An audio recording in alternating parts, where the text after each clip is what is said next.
దేవుని వాక్యాన్ని ధ్యానం చేద్దాం. చక్కగా మరి దేవుని వాక్యాన్ని వింటారని మరి మీ అందరికీ మనవి చేస్తూ ఉన్నాను.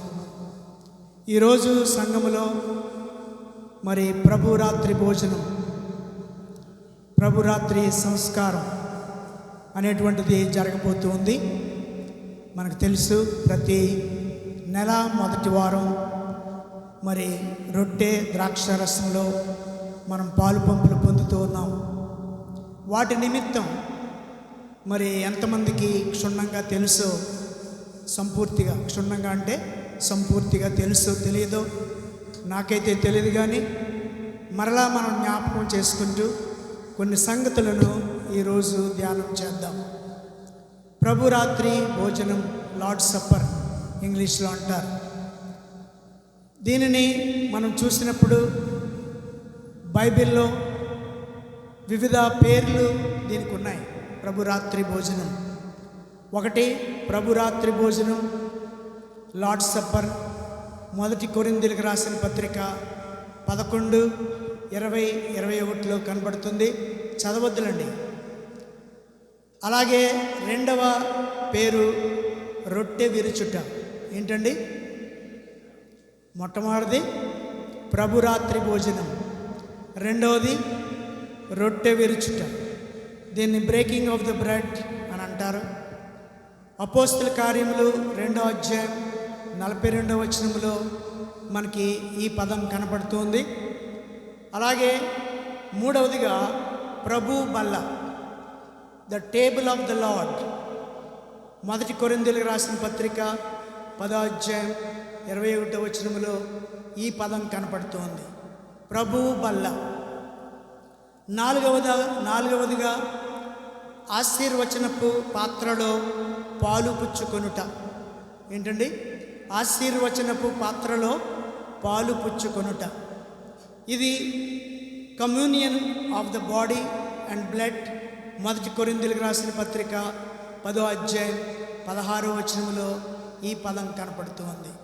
అంటే ఈ యొక్క ప్రభు బల్ల, ప్రభురాత్రి భోజనం లేక ఆశీర్వచనపు పాత్రలో పాలు పుచ్చుకొనుట, లేక ప్రభురాత్రి భోజనం, రొట్టె విరుచుట, ఈ పదాలు అన్నీ కూడా ఒకటే అర్థాన్ని ఇస్తాయి, కానీ వివిధ పేర్లతో మరి ఆయా సంఘాలు వారు పిలుస్తూ ఉంటారు. మనమైతే ప్రభురాత్రి భోజనంలో ఈరోజు మరి పాలు పంపులు పొందుతూ ఉన్నాం. దాని విషయమై కొన్ని హెచ్చరికలు మరి మీకు నేను ఇవ్వాలని ఆశపడుతూ ఉన్నాను. మనం ప్రభురాత్రి భోజనం తీసుకునేటప్పుడు ఏ విధంగా మనం ఉండాలి, ఏ విధమైనటువంటి విషయాలను మనం గమనించాలి, ఈ సంగతుల్ని మనం నేర్చుకుందామండి. ప్రభురాత్రి భోజనం యొక్క ముఖ్య ఉద్దేశం ఏంటి? ఎందుకు ప్రభురాత్రి భోజనం మనం తీసుకుంటూ ఉన్నాం? తీసుకున్నప్పుడు మనం ఏం చేయాలి, ఎలా ఉండాలి, ఈ విషయాల్ని మీకు జ్ఞాపకం చేసి నా యొక్క మాటలు నేను ముగిస్తాను. ప్రభురాత్రి భోజనం యొక్క ముఖ్య ఉద్దేశం ఏంటి? మనం అందరం కూడా నెలలో మొదటి వారం ప్రభురాత్రి భోజనంలో మరి తీసుకుంటూ ఉన్నాం. కానీ దానికి ఎందుకు తీసుకుంటున్నావు, తీసుకున్నప్పుడు నువ్వు ఎలా ఉండాలి, ఏం చేయాలి అనేటువంటి విషయాన్ని ఒకసారి జ్ఞాపకం చేసుకుందాం.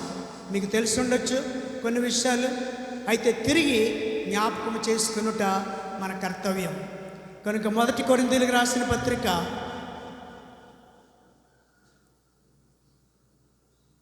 ఇంకొక విషయాన్ని దానికి ముందు మీకు జ్ఞాపకం చేయాలని నేను అనుకుంటూ ఉన్నాను. ఈ ప్రభురాత్రి భోజనం లేక ఇన్ని పేర్లు చెప్పుకున్నటువంటి విషయం మనకి మత్తయి సువార్తలో కనపడుతుంది, మార్కు సువార్తలో కనపడుతుంది, లూకా సువార్తలో కనపడుతుంది, యోహాను సువార్తలో కూడా కనపడుతుంది. సువార్తికులు 4 కూడా ఈ విషయాన్ని వ్రాశారు.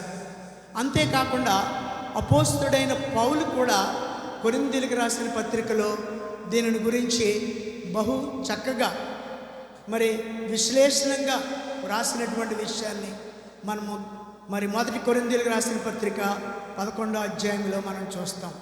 ఓకే అండి. మరి దాని పేర్లు మనం చూసాం, అలాగే ఎవరెవరు ఏ విషయాలు రాశారు అనేటువంటిది చూసాం. శిష్యులతో కలిసి క్రీస్తు ప్రభువారు ఆ యొక్క పస్కా దినాలలో, పస్కా పండుగ, ఇజ్రాయేలు ప్రజలు పస్కాను అనుసరించేటువంటి ఆ దినాలలో క్రీస్తు ప్రభువారు శిష్యులతో కలిసి చేసినటువంటి విషయాన్ని, మరి ఆ భోజనం చేసినటువంటి విషయాన్ని మనము ఆ యొక్క సువార్తల్లో మనం చూడొచ్చు. అయితే మరి దాని యొక్క ముఖ్య ఉద్దేశం ఏంటి, తర్వాత తీసుకున్నప్పుడు మనం ఏమి చేయాలి అనేటువంటి విషయాన్ని మరి జ్ఞాపకం చేస్తాను.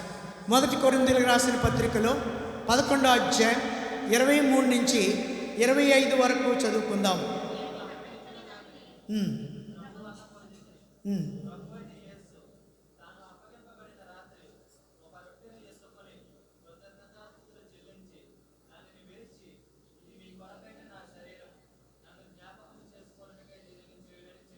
చాలండి. రొట్టె విరిచేటువంటి సమయంలో ఆయన రొట్టెను ఎత్తుకొని ఏం చేశారట, కృతజ్ఞతాస్తుతులు చెల్లించారు. అంతేకాకుండా దానిని విరిచి, ఇది నా శరీరము, నన్ను జ్ఞాపకము చేసుకొనుటకు దీన్ని చేయడన్నారు. 2 ప్రాముఖ్యమైనటువంటి విషయాలు ఈ యొక్క వాక్యములో కనబడుతూ ఉన్నాయి.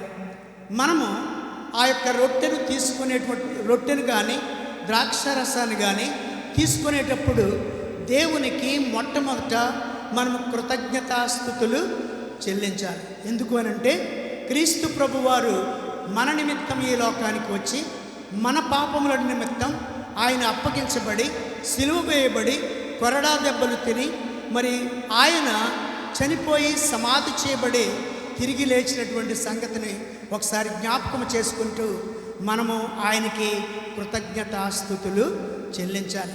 ఒకటి, అది నీవు తీసుకున్నప్పుడు కృతజ్ఞతాస్తుతులు చెల్లించాలి.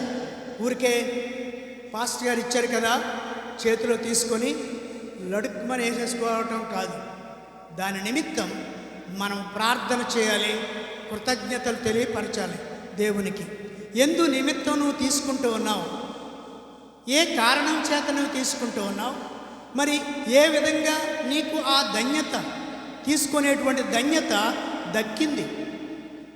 మరి గత నెలలో తీసుకొని ఉండొచ్చు, మరి ఈ నెలలో తీసుకునేటువంటి సమయం వరకు కూడా దేవుడు నిన్ను కాచి కాపాడి, మరి మంచి ఆయుస్సును ఆరోగ్యాన్ని ఇచ్చి సంఘములో మరి నిన్ను చేర్చి, మరి అది తీసుకునేటువంటి ధన్యత ఇచ్చినందుకు కృతజ్ఞతాస్తుతులు చెల్లించాలి మొట్టమొదట. తరువాత అన్నాడు, మరి ఇది నా శరీరము, నన్ను జ్ఞాపకము చేసుకొనుటకు దీనిని చేయుడని చెప్పాను. ఇంట్లో సంగతులు కాదు, వీధిలో సంగతులు కాదు, మన సొంత విషయాలు కాదు, కానీ మరి దేవుని గురించి, ఆ క్రీస్తు ప్రభువారుని గురించి, ఆయన శరీరమును గురించి, ఆయన శరీరం ఆ కల్వరిలో, ఆ శిలువ మీద ఏ విధంగా కొరడా దెబ్బలతో, మరి గాయములతో, మరి రక్తము చిందించి నీ కొరకు నా కొరకు ఆయన బలియాగమయ్యారో, ఈ సంగతిని ఏం చేసుకోవాలంట, జ్ఞాపకం చేసుకోవాలి. కృతజ్ఞతాస్తుతులు చెల్లించాలి. రెండవది జ్ఞాపకం చేసుకోవాలి. దేవునికి కృతజ్ఞతలు, క్రీస్తు ప్రభువాన్ని జ్ఞాపకం చేసుకోవాలి. ఆయన శ్రమలను మనం జ్ఞాపకం చేసుకోవాలి. అందుచేత మరి ఈ విధంగా మనము తీసుకున్నప్పుడే దానికి సంపూర్ణమైనటువంటి న్యాయం చేకూర్చిన వారం అవుతాం. ఒక మీనింగ్ అంటూ ఉంటుంది. నువ్వు తీసుకున్నందుకు దేవుడు నిన్ను ఆశీర్వదిస్తాడు, దీవిస్తాడు. మరి ఆ విధంగా నీవు తీసుకోవాలనేటువంటిదే బైబిల్ ముఖ్య ఉద్దేశమై ఉంది. రెండవదిగా మనం చూద్దాం, ఆయన వెండి బంగారముల చేత మనల్ని విమోచింపబడలేదు, నిర్దోషమైన గొర్రెపిల్ల రక్తము ద్వారా విమోచింపబడ్డాము అనేటువంటి విషయాన్ని కూడా మనం జ్ఞాపకం చేసుకోవాలి. 1 పేతురు పత్రిక 1వ అధ్యాయం 18 నుంచి 21 చదువుకుంటే అక్కడ ఉంది, వెండి బంగారముల చేత విమోచింపబడ లేదు, నిర్దోషమైన గొర్రెపిల్ల రక్తము ద్వారా విమోచింపబడి ఉన్నాము. యేసుక్రీస్తు ప్రభువారు ఒక గొర్రె పిల్ల వలె నిర్దోషమైనది, ఏ దోషము లేనిది, మచ్చ డాగు లేనటువంటిది, మరి కాలిరిగిపోయి మరి ఏదో వ్యాధి గలది అలాంటి దాన్ని వారు బలియాగముగా ఇచ్చేవారు కాదు. ప్రశస్తమైన నిర్దోషమైన గొర్రె పిల్లను ఆ పస్కా పండుగలో బలియాగముగా అర్పించేవారు ఇశ్రాయేలు ప్రజలు. అలాంటి వారే మన క్రీస్తు ప్రభువారు.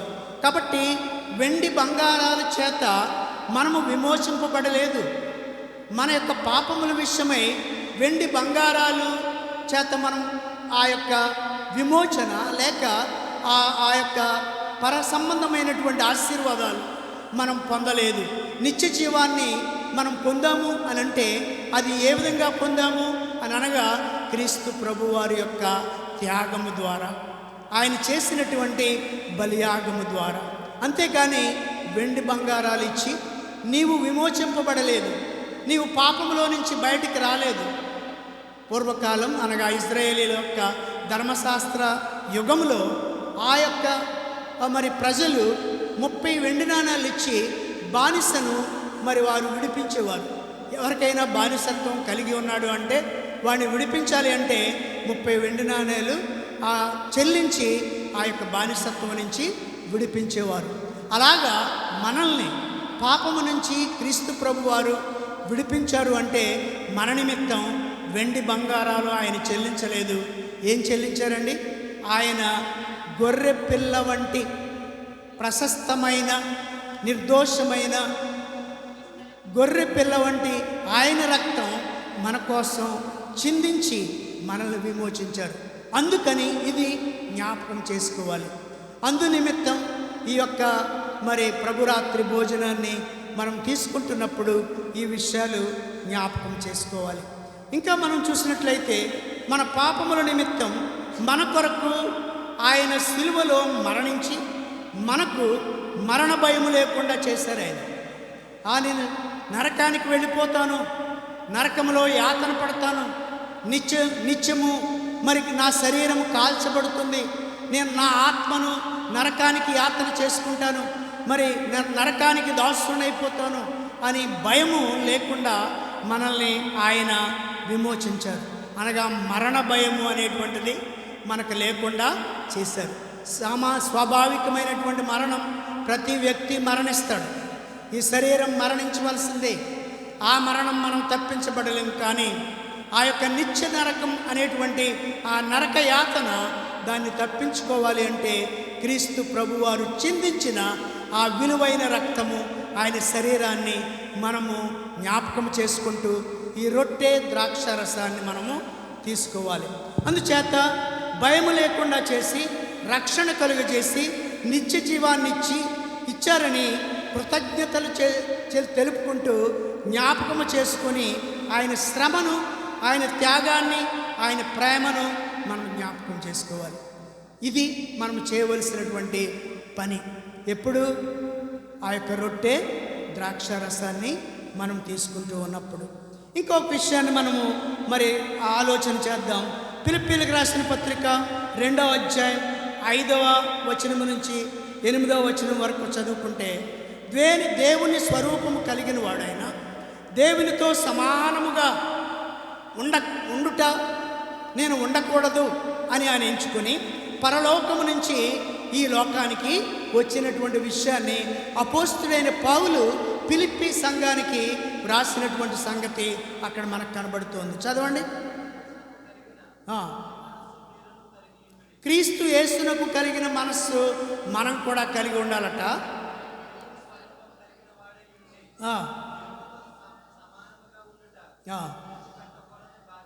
దేవునితో సమానంగా ఉండడం అనగా తండ్రి దగ్గరే ఉండిపోవడం, ఇది విడిచిపెట్టకూడని భాగ్యము అని ఆయన ఎంచుకోలేదట.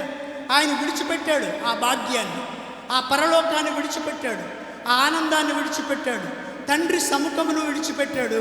నీ కోసం నా కోసం ఈ లోకానికి ఆయన వచ్చి ఆయన అంటున్నాడు, నేను దాన్ని విడిచిపెట్టకూడదు అని నేను అనుకోలేదు, విడిచిపెట్టే మీ దగ్గరికి నేను వచ్చాను. చదవండి.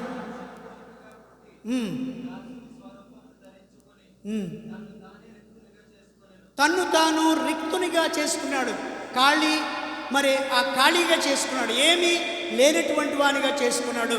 ఎవరి కోసం ఈ త్యాగం, ఎవరి కోసం ఈ బలియాగం అని అంటే మనందరి కోసం, మన కోసం, మనము ఆ నిత్య జీవాన్ని పొందుకోవాలనేటువంటి ఉద్దేశంతో ఆయన ఆ పరలోకం నేను ఎలాగ ఇది విడిచిపెట్టకూడదు అని అనుకోలేదట.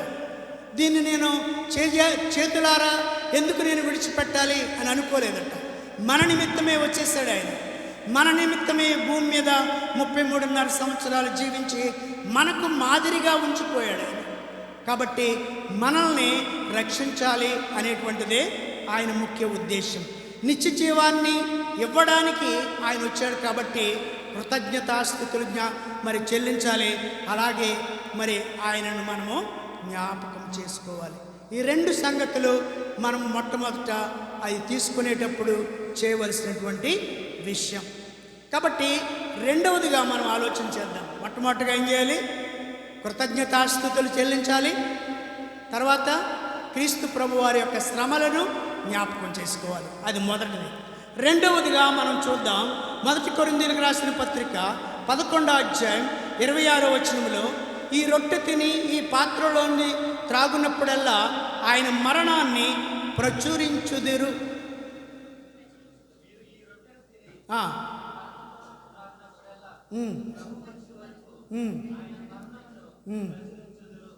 ఆయన మరణాన్ని ప్రచురం చేయాలట. ప్రచురం చేయాలి అంటే ప్రకటించాలి. ఆయన మరణాన్ని ప్రకటించే వారంగా మనం ఉండాలి. క్రీస్తు ప్రభు వారు ఒక గొప్ప ఆజ్ఞ ఇచ్చారు. ద గ్రేట్ కమిషన్ అని ఇంగ్లీష్లో అంటారు. గొప్ప ఆజ్ఞ అంటే 10 ఆజ్ఞల కన్నా, లేక ఆ యొక్క ఇశ్రాయేలీయులకు ఇచ్చినటువంటి 613 ఆజ్ఞల కన్నా, లేకపోతే క్రీస్తు ప్రభు వారు ఇచ్చినటువంటి 2 ఆజ్ఞల కన్నా మిన్న అయినది గొప్ప ఆజ్ఞ ఏంటి అని అంటే, మత్తయి సువార్త 28వ అధ్యాయం 19-20లో ఆ ఆజ్ఞ మనకు కనబడుతుంది. ఇది గ్రేట్ కమిషన్ అని అన్నారు. గొప్ప ఆజ్ఞ. దీనికి మించినటువంటి ఆజ్ఞ మరొకటి లేదు. కాబట్టి ఈ ఆజ్ఞను మనము చేయాలి. అందుకనే అన్నాడాయన, కాబట్టి మీరు వెళ్ళి సమస్త జనులను శిష్యులుగా చేయుడి. కాబట్టి మీరు వెళ్ళి సమస్త జనులను శిష్యులుగా చేయండి. ఒక్క శ్రీకాకుళమే వెళ్ళమన్నారా? పాడేరే వెళ్ళమన్నారా? సమస్త జనులను అంటే అవకాశం నీకు దొరికే కొలిది. ఎక్కడెక్కడైతే దైవజనులు స్థలాలను నిర్ణయించారు, ఆయా స్థలాలకు వెళ్ళి ఏం చేయాలట? క్రీస్తు సువార్త ప్రకటించాలి. ఆయన మరణాన్ని ప్రచురించుదురు అన్నారు ఆయన. ఆ కొరింథీయులకు రాసిన పత్రిక 11:26లో, ఈ రొట్టెను తిని ఈ పాత్రలో నుండి త్రాగునప్పుడల్లా ఆయన మరణాన్ని ప్రచురించుదురు. ఆయన మరణాన్ని ప్రకటించే వారంగా ఉండాలి. మనల్ని మనం పరిశీలన చేసుకుందాం. నేనే విధంగా ఆయన మరణాన్ని, లేక ఆయన సువార్తని, ఆయన జనన మరణ పునరుత్థానాన్ని ప్రకటించే వారంగా ఉన్నాం. క్రీస్తు జననం, ఆయన మరణం, ఆయన పునరుత్థానం మనం ప్రకటిస్తున్నామా? ఎక్కడైనా ఎప్పుడైనా క్రీస్తుని గురించి ఎవరికైనా చెప్పామా? అంటే ఈ రొట్టె ద్రాక్ష రసం తీసుకుంటూ ఉన్నప్పుడు, లేక ఆయన శరీరము, ఆయన రక్తముగా ఉన్నటువంటి వాటిని తీసుకుంటూ ఉన్నప్పుడు, తీసుకున్నవారు ఏం చేయాలి అంట? ఆయన మరణాన్ని ప్రచురించేవారుగా, సువార్త ప్రకటించేవారుగా ఉండాలట. నీకు సువార్త ప్రకటించేటువంటి శారీరక శక్తి లేదనుకోండి, ఏం చేయాలి? సువార్త కొరకు వెళ్ళేవారిని ప్రోత్సహించాలి. వారికి సహకారంగా ఉండాలి. వారికి సహాయం చేయాలి. సువార్త ప్రకటించడానికి వెళుతున్నారు కాబట్టి, ఇదిగో నా వంతుగా నేను దీనిని చేస్తున్నాను అని నీవు చేయగలుగుతూ ఉన్నావా? రొట్టె, ద్రాక్షారసం, క్రీస్తు శరీరం, క్రీస్తు రక్తం మనకు అందుతూ ఉంది. అయితే తీసుకుంటున్నాం, కానీ దానికి తగినటువంటి పనిని మనము చేయటలేదేమో. ఒకసారి ఆలోచన చేసుకోవాల్సిన పరిస్థితి ఇప్పుడు ఉంది. కాబట్టి అక్కడ చెప్పబడినటువంటి మాట ఏంటంటే, మరి ఈ రొట్టెను తిని ఈ పాత్రలో నుండి త్రాగునప్పుడల్లా ఆయన మరణాన్ని ప్రచురించే వారంగా మనం ఉండాలి అని దేవుని యొక్క వాక్యం చెప్తుంది. అందుచేత ఆయన ఒక గొప్ప ఆజ్ఞ మనకిచ్చారు.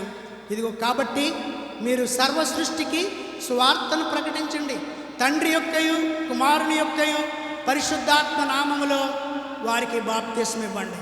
సువార్త చెప్పండి, బాప్తిస్మం ఇవ్వమని ఆ లోకల్గా ఉన్నటువంటి పాస్టర్ గారికి వారిని అప్పగించి రండి. ఈ పని మనం చేస్తున్నామా? దీనిలో పాలు పంపులు పొందుతూ ఉన్నాం. ప్రభు భోజనంలో ఈ రొట్టె విరుస్తూ ఉన్నాం, ప్రభు సంస్కారం తీసుకుంటూ ఉన్నాం. మరి దీనికి తగినటువంటి పని మనం చేస్తూ ఉన్నామా? మరి నా మాటలు కాదు, బైబిలే ఈ సంగతులు మనకి హెచ్చరిస్తూ ఉంది. కనుక ఈ విషయాలు మనం చేస్తున్నామా లేదా పరిశీలన చేసుకునేటువంటి టైము మరి ఇది అని మనం నిర్ణయించుకోవాలి. ఇక మూడవదిగా మొట్టమొదటి మనం అనుకున్నాం, ఆయనకి కృతజ్ఞతాస్తుతులు చెల్లిస్తూ మరి ఆయన శ్రమను, ఆయన కష్టాన్ని, ఆయన త్యాగాన్ని మనం జ్ఞాపకం చేసుకోవాలి.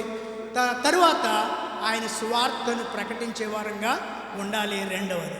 మూడవది చెప్తూ ఉన్నాం, ప్రతి మనుష్యుడు తన్ను తాను పరీక్షించుకొని ఈ విషయాన్ని చేయాలని అక్కడ వ్రాయబడింది. 1 కొరింథీయులకు రాసిన పత్రిక 11వ అధ్యాయం 27వ వచనాన్ని 28వ వచనాన్ని మనం చూద్దాం. కాబట్టి ఒకరు చదవండి, అందరూ చదవండి. కాబట్టి ఎవరు అయోగ్యముగా ప్రభు యొక్క రొట్టెను తినునో లేక ఆయన పాత్రలోని త్రాగునో వాడు ప్రభు యొక్క శరీరమును గూర్చి రక్తమును గూర్చి అపరాధియగును. ఇక్కడ మనం చేసుకోవాల్సినటువంటి పని ఏంటంటే, ప్రతి మనుష్యుడు తన్ను తాను పరీక్షించుకొనవలెను. మనల్ని మనం పరీక్ష చేసుకోవాలట. నేను ఎలా ఉన్నాను, గతించిన నెల నుంచి ఎలా ఉన్నాను, మంచి కార్యాలు నేను చేశానా, లేకపోతే నా నోటి ద్వారా, నా క్రియల ద్వారా, నా చూపు ద్వారా మరి వివిధ రకాలైనటువంటి పాపాలు మరి నేను చేశానా? స్వయం పరీక్ష. ఇక్కడ ఏంటండి? స్వయం పరీక్ష. నిన్ను నీవే పరిశీలన చేసుకోవాలి. పాస్టర్ గారు పరిశీలించరు, టీచర్ గారు పరిశీలించరు, సండే స్కూల్ మాస్టర్ పరిశీలన చేయరు. నిన్ను నీవే పరిశీలన చేసుకునేటువంటి పరిస్థితి ఇప్పుడు ఉందన్నమాట. దాన్ని తీసుకునే ముందు మనం పరిశీలన చేసుకోవాలి. సెల్ఫ్ ఎగ్జామినేషన్ అన్నాడు. డాక్టర్ గారి దగ్గరికి వెళ్ళిన తర్వాత డాక్టర్ మన చేయి పట్టుకుని మనల్ని పరీక్ష చేస్తారు. మనకి ఏ వ్యాధి ఉంది, ఏ బాధ ఉంది ఆయనకు తెలిసిపోతుంది. కాబట్టి డాక్టర్ గారి దగ్గరికి వెళ్ళవలసిన అవసరం దీనికి లేదండి. ఎవరు పరిశీలన చేసుకోవాలి అంటే మనల్ని మనమే పరిశీలన చేసుకోవాలి. కాబట్టి మారు మనసుకు తగినటువంటి ఫలాలు మనం ఫలిస్తూ ఉన్నామా? దుష్టత్వాన్ని వదిలిపెట్టి సత్క్రియలు చేస్తూ ఉన్నామా లేదా? క్రీస్తుకు మాదిరికరమైన జీవితాన్ని జీవిస్తున్నామా అనేటువంటి విషయాన్ని పరిశీలన చేసుకొని యోగ్యమైన రీతిలో మనము దీనిని మరి చేయాలి అని దేవుని యొక్క వాక్యం చెప్తూ ఉంది. మరొకసారి ఆ విషయాన్ని చదవండి. 27, 28. కాబట్టి ఎవడు అయోగ్యముగా ప్రభు యొక్క రొట్టెను తినడో లేక ఆయన పాత్రలోని త్రాగునో వాడు ప్రభు యొక్క శరీరమును గూర్చి రక్తమును గూర్చి అపరాధియగును. అపరాధిగా మనం ఉండడానికి వీల్లేదు. అపరాధిగా మనం తీసుకోవాల్సిన మరి పరిస్థితి కాదు. మనము నిరపరాధులుగా చేయబడ్డాం కాబట్టి నిరపరాధిగానే ఏ విధమైనటువంటి అపరాధము మనలో లేనిదిగా మనం పరిశీలన చేసుకొని, ఒకవేళ నేను ఈ కార్యాన్ని చేశాను ప్రభువా అని ఈ క్షణంలో నీ ఒప్పుకున్నట్లయితే, మరి కప్పుకోకుండా ఒప్పుకున్నట్లయితే, విడిచిపెట్టి మరలా చేయకుండా దాన్ని విడిచిపెట్టినట్లయితే దేవుడు ఈ క్షణంలోనే ఆ పాపాన్ని క్షమిస్తాడు. ఇశ్రాయేలీయులాగా పాపము చేస్తూ ప్రభు సన్నిధిలోకి వచ్చి ఒప్పుకొని మరి ఆ పాపము నిమిత్తం బలియాగం చేసేసి మళ్ళీ వెళ్ళి ఆ పాపం చేయమని క్రొత్త నిబంధనలో ఎక్కడా కూడా మరి మనకు చెప్పలేదు. కాబట్టి మరి ఆ అపరాధి అవ్వడానికి నీకు ఇష్టమా? నిరపరాధిగా ఉండడానికి నీకు ఇష్టమా? నిరపరాధిగా ఉండడానికే మనకిష్టం. కాబట్టి మరి మన యొక్క పాపములను ఆ క్షణంలో నీవు రొట్టె తీసుకునే ముందు ఆ యొక్క ద్రాక్షరసము ఆ క్రీస్తు శరీరముగాను రక్తముగాను తీసుకునేటువంటి ముందు నీ పాపములను క్షమించమని క్రీస్తు ప్రభువుని వేడుకోవాలి. అదే స్వయం పరీక్ష. నీ సొంతంగా నిన్ను నీవు పరిశీలన చేసుకొని దానిని ఆ పాపాన్ని విడిచిపెట్టాలి, దాన్ని కప్పుకోకూడదు. 28 కూడా చదువుకుందాం. కాబట్టి మనుష్యుడు తన్ను తాను పరీక్షించుకొనవలెను. ఏమన్నాడు? తనను తానే, అంటే అదే స్వయం పరీక్ష. తన్ను తాను పరీక్షించుకొనవలెను. అలాగు చేసి ఆ రొట్టెను తిని ఆ పాత్రలోనిది త్రాగవలెను. అంటే ఇక్కడ మనం పరిశీలన చేసుకోవడం స్వయం పరీక్ష అని అన్నాం. మొట్టమొదట దేవునికి కృతజ్ఞతాస్తుతులు చెల్లించాలి. రెండవది ఆయన శ్రమలను, ఆయన కష్టాన్ని, ఆయన విమోచన కార్యాన్ని మనం జ్ఞాపకం చేసుకోవాలి. మూడవదిగా మనం సువార్త ప్రకటన చేయాలి. నాలుగవదిగా మనల్ని స్వయంగా తన్ను తాను పరీక్షించుకోవాలి. ఎవరికి వారే పరిశీలన చేసుకోవాలి. అరే బాబు, నువ్వు పక్కనే కూర్చున్నావు కదా పవన్, నాలో ఏం పాపం ఉందో చెప్పరా కొంచెం. పవన్ అడగడం కాదు, నన్ను అడగడం కాదు, పక్కోళ్ళని అడగడం కాదు, మిమ్మల్ని మీరే పరిశీలన చేసుకొని మరి అది తీసుకోవాలి.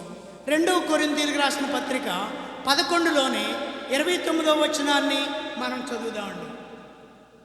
ప్రభు శరీరమని వివేచింపక తిని త్రాగువాడు తనకు శిక్షావిధి కలుగుటకే తిని త్రాగుచున్నాడు. ప్రభు శరీరమని వివేచింపక అంటే రొట్టె తీసుకుంటున్నాం, ఇది పాస్టర్ గారు చేశారు కాబట్టి ఈ రొట్టె పాస్టర్ గారు చేసి ఉండొచ్చు, లేకపోతే సునీత చేసి పట్టుకొచ్చిందేమో. ఇలా కాదు, ఇది గోధుమ రొట్టె, ఇది మైదా పిండేమో. ఆ రొట్టె గురించి నీవు ఆలోచన చేయకూడదు. ఆ రొట్టె గురించి నీవు ఆలోచన చేయకూడదు. రొట్టె నలుగుగొట్టబడిన శరీరానికి గుర్తు. ఏంటండి? నలుగుగొట్టబడినటువంటి శరీరానికి గుర్తుగా మనం తీసుకుంటూ ఉన్నాం. కాబట్టి నీకు ఏం జ్ఞాపకం రావాలి? గోధుమ పిండి కాదు, మైదా పిండి కాదు. దేవుడు బలియాగముగా నలుగుగొట్టబడిన ఆయన శరీరం జ్ఞాపకం రావాలి. ఎన్ని గాయాలు పొందారు ఆయన, ఏ విధమైనటువంటి మరి పిడుదెబ్బలు పిడుగుద్దులు తిన్నారు ఆయన, ఏ విధంగా రక్తాలు కార్చారు, ఏ విధంగా ముళ్ళ కిరీటం ధరించారు ఆయన, మరి ఏ విధంగా ఆ శిలువ యాగము చేశారు, మరి యెరూషలేము వీధుల్లో నడిచారు. ఈ సంగతులు జ్ఞాపకం చేసుకోవాలి తప్ప ఆ రొట్టె గురించి ఆలోచన చేయకూడదు. ఆ రొట్టెను గురించి నీవేమీ ఆలోచన చేయకూడదు. ఈ రొట్టె మొక్క నాకు కొంచెం ఇచ్చారేంటండి, ఎక్కువ ఇవ్వలేదేంటి, ఇలా కాదు. రొట్టె కొంచెమైనా అది క్రీస్తు శరీరం. ఇది ఒకవేళ ప్రసాదమేమో, మా అబ్బాయికి కూడా కొంచెం పెట్టేద్దాం. అబ్బాయికి పెట్టమని కాదు. అబ్బాయి బాప్తిసం పొందాడా? లేదు కదా. అబ్బాయికి అది రొట్టె క్రీస్తు శరీరమో తెలుసా? నీ పక్కన ఉన్న వాళ్ళకి, పిల్లలకి మనం పెట్టవలసినటువంటి అవసరత లేదు. నిన్ను నీవు పరిశీలన చేసుకోవాలి. అది రొట్టెను గురించి మాత్రం ఏ విధంగా మనం ఆలోచన చేయకూడదు. రెండవది ద్రాక్షరసం. ఆయన నా కొరకు చిందించిన రక్తానికి గుర్తుగా నేను తీసుకుంటున్నాను అని జ్ఞాపకం చేసుకోవాలి. ఇది ద్రాక్షరసం. ఇది మరి నల్ల ద్రాక్ష పళ్ళ లేకపోతే పచ్చ ద్రాక్ష పళ్ళ? పాస్టర్ గారు దంచారా, పాస్టరమ్మ గారు దంచారా, లేకపోతే పవర్ని పీల్చి దంచి దీన్ని ద్రాక్షరసం తీసారా, లేకపోతే దుకాణం దగ్గర తెచ్చారా? ఈ ఆలోచనలు మన దృష్టిలోకి అస్సలు రాకూడదు. ఏం రావాలి? ఇది క్రీస్తు శరీరం అని మనం జ్ఞాపకం చేసుకోవాలి. కేవలం క్రీస్తు శరీరం ఇది, క్రీస్తు రక్తం ఇది అని మనం మాత్రమే జ్ఞాపకం చేసుకోవాలి. అందుచేత ప్రభువు శరీరం అని వివేచింపక తిని త్రాగువాడు తనకు శిక్షావిధి కలుగు చేసుకుంటూ ఉన్నాడు. అంటే నీకు నీవే శిక్షకు గురి అయిపోతున్నావు అలాగ ఆలోచన చేసి. కాబట్టి ఆ విధంగా మనం ఆలోచన చేయకూడదు. ఇది క్రీస్తు శరీరం, ఇది క్రీస్తు రక్తం, ఇంతే మనం ఆలోచన చేయవలసింది. తర్వాత మనం చూసినట్లయితే మరి మనం మత్తయి సువార్త 26వ అధ్యాయం 28వ వచనాన్ని మనం చదువుకుందాం. 28 ఇది నా రక్తము అనగా పాప క్షమాపణ నిమిత్తం అనేకుల కొరకు చిందింపబడుచున్న నిబంధన రక్తము అన్నాడు. అంటే మనకు ఒక నిబంధన రక్తాన్ని మనము తీసుకుంటూ ఉన్నాం. అలాగే లూకాసు వార్త 22:20లో కూడా ఈ గిన్నె మీ కొరకు చిందించబడుచున్న నా రక్తము వలనైన క్రొత్త నిబంధన. అంటే క్రీస్తు ప్రభువారు మనతో ఒక క్రొత్త నిబంధన అంటే కేవలం పుస్తకాన్ని గురించి ఆలోచన చేయొద్దు. నిబంధన అంటే నియమం, ఒక నియమాన్ని మనం చేసుకుంటూ ఉన్నాడు మనతో యేసుక్రీస్తు ప్రభువారు. ఒక నిబంధన చేస్తున్నాడు ఆయన. కాబట్టి ఇది నిబంధన విషయమై అనేకుల కొరకు ఎవరి కొరకు? కొంతమంది కోసమే కాదు, స్త్రీల కోసమే కాదు, పురుషుల కోసమే కాదు, అనేకుల కొరకు, లేక నపుంసకుల కోసమే కాదు. మా బొంబాయిలో నపుంసకుల సంఘం కూడా ఉంది. వాళ్ళ కోసమే కాదు, ప్రతి ఒక్కరి కొరకు ఇది చిందించబడిన నూతన నిబంధన రక్తము, క్రొత్త నిబంధన. ఒక నిబంధన చేసుకుంటున్నాడు. మనము అన్ని కాలాల్లో దేవుడు నిబంధన చేశారండి. ఎప్పుడు? ఆదాముతో ఒక నిబంధన చేశారు, నోహుతో కూడా ఒక నిబంధన చేశారు, అలాగే అబ్రహాముతో కూడా ఒక నిబంధన చేశారు, అలాగే ఇశ్రాయేలు ప్రజలతో మోషే ద్వారా ధర్మశాస్త్ర కాలంలో మరి ఒక నిబంధన చేశారు. అలాగే నేడు మనము నూతన నిబంధన కాలంలో మనం ఉన్నాం. న్యూ టెస్టిమెంట్ యుగం, కొత్త యుగం, క్రొత్త నిబంధన యుగంలో మనం ఉన్నాం. కాబట్టి మనతో కూడా క్రీస్తు ప్రభువారు ఈ నిబంధన చేస్తూ ఉన్నారు. కాబట్టి ఇది మరి అనేకుల కొరకు చిందించబడిన విలువైన నిబంధన రక్తం అని మనము జ్ఞాపకం చేసుకోవాలి. అన్ని కాలాల్లో దేవుడు నిబంధన చేశాడు. ఆఖరుగా క్రొత్త నిబంధన మనకిచ్చారు, అలాగే మనతో నిబంధన చేసుకున్నారు. కాబట్టి దీనిని మనం తీసుకోవాలి, దీనిని మనము అనుసరించాలి, దీనిని మనం క్రమముగా చేయాలి. క్రమముగా ప్రతి సండే కూడా మనం దేవుని సన్నిధికి వస్తూ ఆ మొట్టమొదటి నెలలో మొట్టమొదటి ఆదివారం ఆయన ఇస్తున్నారు. కాబట్టి తప్పనిసరిగా దీనిలో పాలు పంపులు పొందాలి. అయ్యో నేను రంగు దుస్తులు వేసుకొచ్చాను, నేను తీసుకోకూడదేమో. నీ పై రూపాన్ని ఆయన గమనించట్లేదు. నీవు తెల్ల వేసుకో, నల్ల వేసుకో, లేకపోతే ఏ రంగు అయినా వేసుకో, అది నీ ఇష్టం. కానీ తెల్ల వేసుకున్నా ఉంటే, నల్ల వేసుకున్నా ఉంటే, నీ హృదయం మాత్రం నల్లగా ఉంటే నల్లగానే ఉంటుంది, తెల్లగా ఉంటే తెల్లగానే ఉంటుంది. కాబట్టి నీ హృదయం మార్పు రావాలి తప్ప నీ పై రూపాన్ని ఆయన గమనించరు. కనుక మనము ఈ నిబంధన రక్తాన్ని మనము తప్పనిసరిగా తీసుకోవలసిన వారమై ఉన్నాం. కాబట్టి ఎంతమంది దీనిని తీసుకుంటూ ఉన్నాం? ఎవరు తీసుకోవాలి? ఇంకొక విషయాన్ని మనం గమనించాలి. ఇది ఎవరు తీసుకోవాలి? అందరూ తీసేసుకోవచ్చా? పిల్ల మేక చర్చికి వచ్చిన వాళ్ళు అందరూ తీసేసుకోవచ్చా అంటే అందరూ తీసుకోవడానికి వీలు లేదు. అంటే దీనికి ఒక నియమం ఉంది, ఒక నిబంధన ఉంది, ఒక కట్టడ అనేటువంటిది ఉంది. అపోస్తల కార్యాలు 2వ అధ్యాయం 38వ వచనాన్ని మనం పరిశీలన చేద్దాం.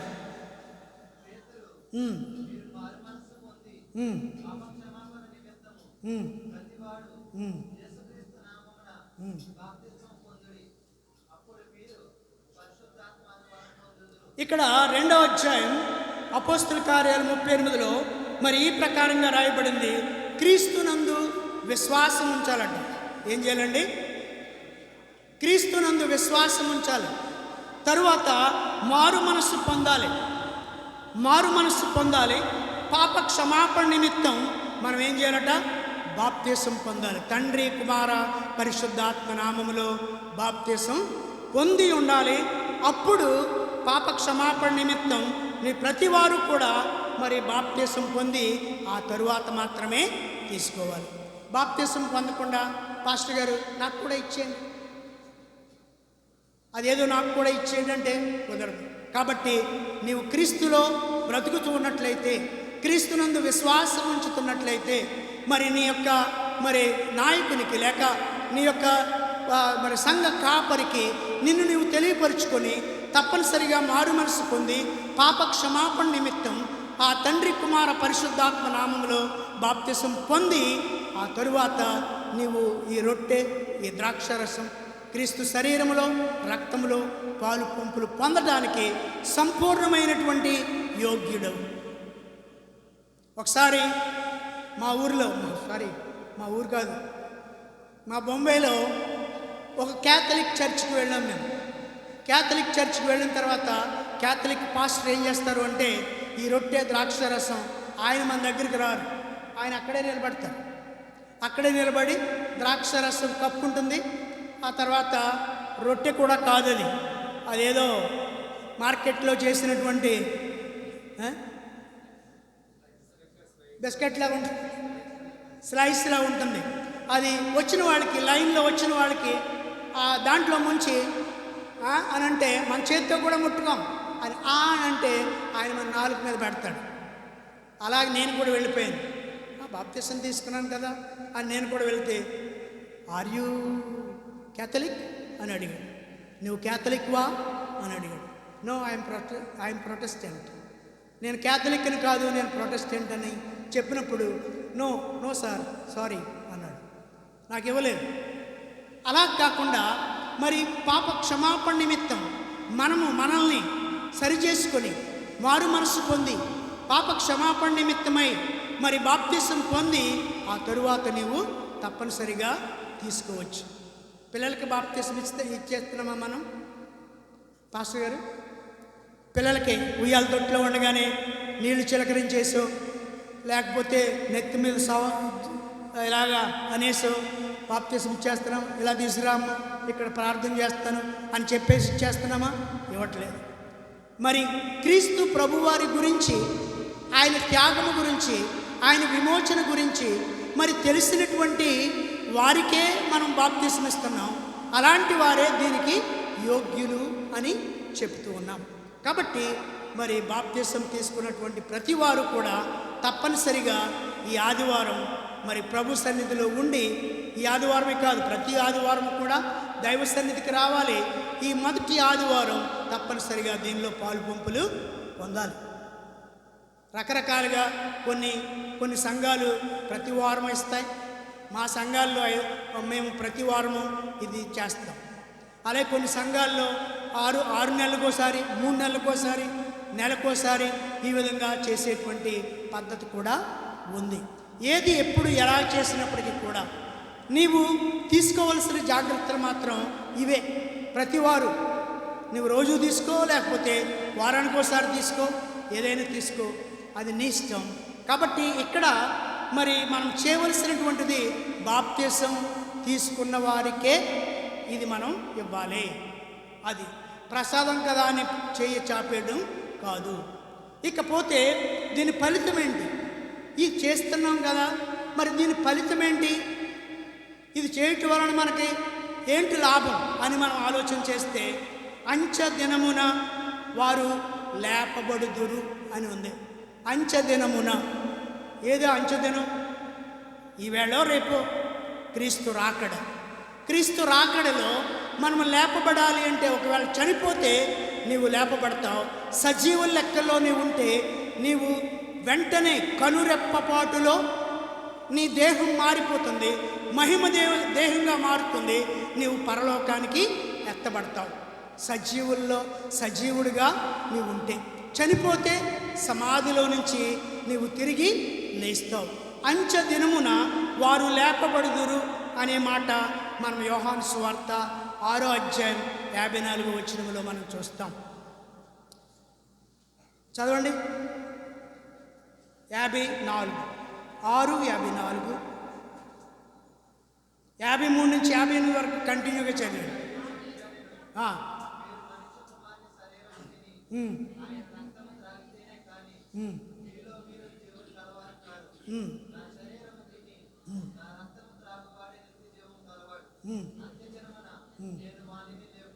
అంచె దినమున నేను వాని లేపుదును. మనము నిత్య జీవం పొందాలి అంటే మరి ఈ కార్యాన్ని మనము సంఘములో చేయవలసిన వారమై ఉన్నాం. తప్పక మనము లేపబడతాం అంచె దినమున అని మనకుంది. ఇంకా కిందకి చదువుకుంటే మీరు క్రీస్తులో నిలిచి ఉండాలి అని అక్కడ వ్రాయబడి ఉంది. చదవండి. అదే 50.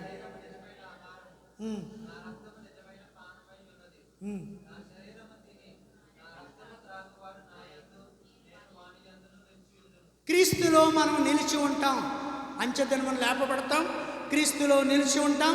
అంతేకాకుండా నిత్య జీవాన్ని పొందుకుంటాం అనే మాట అక్కడ మనం ఆ యొక్క వాక్యాల్లో మనం చూస్తూ ఉన్నాం.